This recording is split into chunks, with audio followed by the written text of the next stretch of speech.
AI art makes really tiny, blurry garbage images that you can never do anything with them. That's what so many comments say. But screw that, I just spit out giant poster-size images with it. Oh, wait, that looks terrible. Let's try that again. Boom! I'm gonna quit my job and become a poster printer. Shout out to commenter Sonlon for sending me down this rabbit hole with this comment right here. Huh. Let's find out. I bought a medium format printer a while back, and after some alignment issues, I've wanted to put it to work anyway.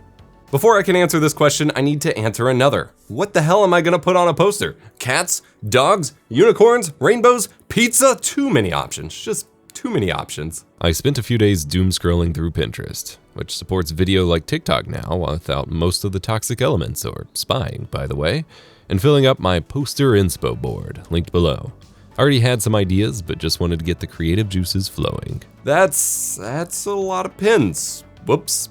This is a bad habit of mine. Let's stop with the hashtag inspiration and actually go make something. You're not making art if you're just thinking about it. Using my Midjourney organization tips I showcased in this video linked below, I made a new thread in my personal Discord server just for this poster project, and got to work trying out different ideas that might look neat on posters. I'm thinking a sappy inspirational quote piece, a cool cyberpunk piece, and some general artsy ideas, and maybe a movie poster? My printer prints up to 13 by 19 inches, and I had already gotten some matte paper in this size for me to get into my own poster design projects, so while the matte paper will be a problem later, it felt kismet. Serendipitously, this was also when Midjourney updated their V4 engine to support arbitrary aspect ratios at long last, so I could actually work on making images that fit the poster rather than being limited to 1x1, 2x3, and 3x2. Sweet. This starry sky image turned out beautifully, but I wound up saving that for a separate project that you'll see soon. I tried really hard to make Midjourney generate a cool poster design using the new Hyundai concept car design, but everything I could make it come up with just came out looking like it was scribbled together with crayons. If I could spend more time researching styles and gathering more references, it might come out, but I had to abandon the idea. I could just use crayons, I guess. I spent a good week or so churning through ideas and concepts and landed on 4 that I wanted to focus on for this video. Getting 4 sick posters seemed like enough for this project, right? Right? I've got a beautiful image of a night in the woods, a couple samurais watching the sunset, this painterly shot of a dude on a cliffside that looks like a typical motivational poster, and one of these 80s movie poster style images. Not sure which yet. I started my usual process of upscaling these images with Topaz Gigapixel and the Remacry algorithm with Chainer, as I showed in these 2 previous videos about prepping your art for print. We're printing much larger sizes than usual here, so I gotta make sure that these look crisp. But this is the first answer to your question. No, the measly 1024 by 1024 or 2048 by 2048 size images that Midjourney spits out by default will not be enough to look good on posters. I'm not even gonna try. It's going to look horrible. Actually, as I'm recording this, I can't leave well enough alone, so I'm gonna go ahead and do just an 8x11 print just to show you. I'll be right back.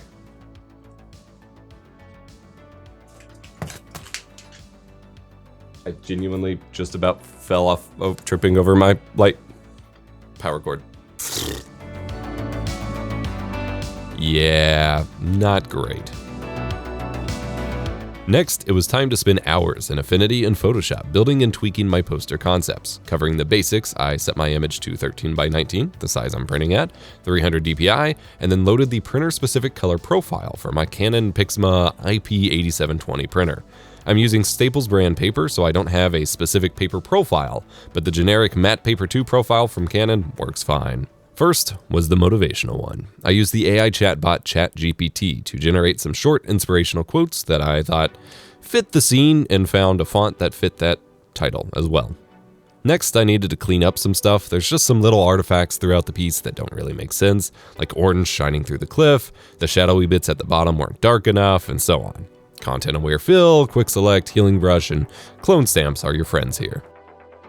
I applied some color and brightness tweaks, added a high pass filter layer at a low opacity to give a bit of a pop, and bam, this piece is done. Off to the printer. Next was the samurais. Again, I had to do some minor cleanup here, but since my main subjects were silhouettes, I didn't have to do much. Just some color and sharpness tweaks and fire off the print. The one I was originally most excited for was this piece with the knight, a rare Midjourney image that comes out nearly perfect straight from the AI as it is. It looks like a game poster for Dark Souls or something. I made a couple little tweaks and tried doing something about his little unicorn horn thing going on here, but this was my third poster at this point and I just kinda gave up. Hunted for a cool enough fantasy font on Creative Market, tried to give it a medieval look, used ChatGPT to come up with a game or movie name, and wound up pretty happy with it for a simple edit. Ah, there's my mistake. I saved the hard one for last.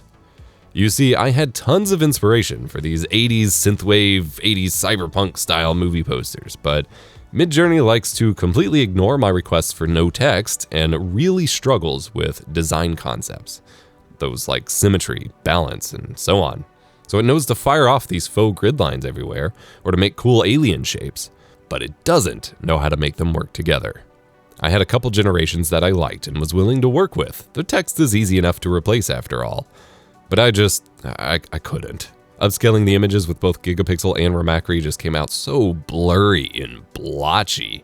I guess Midjourney struggled with so many tiny details, and I just was not happy with trying to recreate it from scratch that Damn it. I guess I'm making my own. This was supposed to be an AI focused video, but I've been on a huge kick of wanting to do my own poster designs recently. Anyway, and this was the perfect, kick in the pants to go ahead and give it a go. So here goes. There's a quote that I've fallen in love recently with the AI drama as context. You can copy style, but you can't copy creativity. Keep that in mind. Using assets I've built up from Envato Elements and Creative Market, I got assembling. Grids, wireframe shapes, everything. I had this cool Y2K Vaporwave Windows UI pack that I had found a while back and opened that up, and that is when the inspiration hit. Loading motivation. Got one of these typical iridescent heads. Of course, the text title had to be Upload. Layered on the goodness until I was happy. Added some dust and scratches, some RGB separation to some of the layers, and went back and added a bloody tear to the head. This, honestly, rules. I went back and added a little more texture and film grain after my original print that you'll see here, but for a first go, I am over the moon about this. It is awesome. Let's get printing.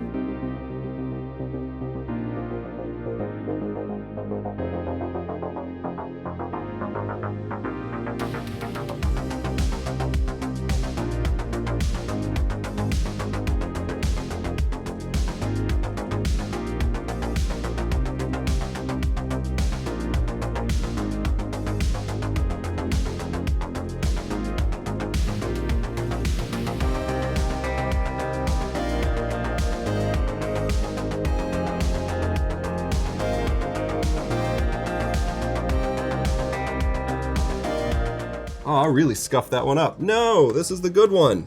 Overall, I'm pretty stoked with how these turned out. The fantasy themed night poster, the Mythborn, turned out incredibly crisp. Even the details that are blurry and kind of made up, like the little ornate engravings and things like that, they're still pretty nice looking, especially at a distance. You can't tell that they're not actual language or anything like that. It turned out really great. And the little faux motivational one, with the cliff face and stuff like that, that painterly texture on the paper just really works. Like, it really works great, especially for the matte paper. So I've ran into some issues when I was printing these that I am using matte poster paper because I specifically got that paper to do the kind of more analog retro style posters in the first place.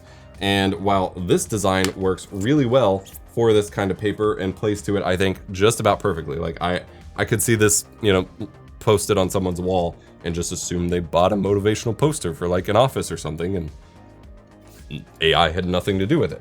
With the movie poster, I'm not as happy. It looks a lot better once I got it framed and have the reflective, acrylic or whatever in front of it to help with the blacks and the contrast. But even cranking down the contrast once you adjust for the printer profiles and the paper and stuff, it's just a little too washed out for me. So I actually did a second print of this on 8.5 by 11 actual glossy photo paper, just as a test to see if it would make up that difference, and it absolutely does. I don't know how well it reflects in this shot, but I'll have some B-roll. But when you use actual glossy photo paper, the contrast, the deep blacks, all of it is absolutely gorgeous.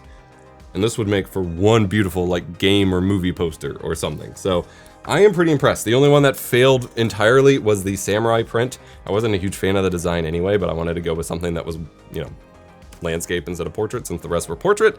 And it was just so washed out that I was just completely unhappy with how it turned out. And so I had the harebrained idea to go ahead and spray it with some lacquer or some clear coat to try to, you know, glossify it up, get it some contrast. I've done it with other stuff. I'd never tried it on a photo print on paper. And I tried 2 different ones, and both of them, like, the initial coat went on fine and it looks like it might do something, but then it just kind of like absorbed into the paper and just kind of bubbled up a little bit. I did it a second coat with a different kind. It didn't have any good effect either, and I basically just kind of ruined the whole piece. So I just got rid of that one. But for these, like, sharpness-wise, clarity-wise, other than fudging some little details because that's how AI art does it, you'd have no idea this wasn't done, like, at full res in the first place, which is really freaking incredible. And then, of course, nothing really beats the hand design one that I did, because all of the elements are, you know, SVG based or otherwise very high resolution. Came out looking absolutely stellar. Super stoked with this. It definitely fits the matte paper look that I got the paper for, so good investment on my part. I'm gonna be doing a lot more of these moving forward, so get subscribed for that, but I am honestly over the moon with how these turned out. So to answer the question, can you do, can AI art present poster size images? Yeah, yes, it can. You just have to follow my printing guides, do some trickery, get your high pass filters out, do some better AI upscaling, and you will have to do some cleanup work yourself, especially, you know, if you aren't happy with how the details are presented in the piece. But these are awesome. Like, I am so stoked. They weren't all successes, but with enough perseverance, you could make some rad posters here. Keep creating, keep iterating, keep generating, and remember to be kind, rewind.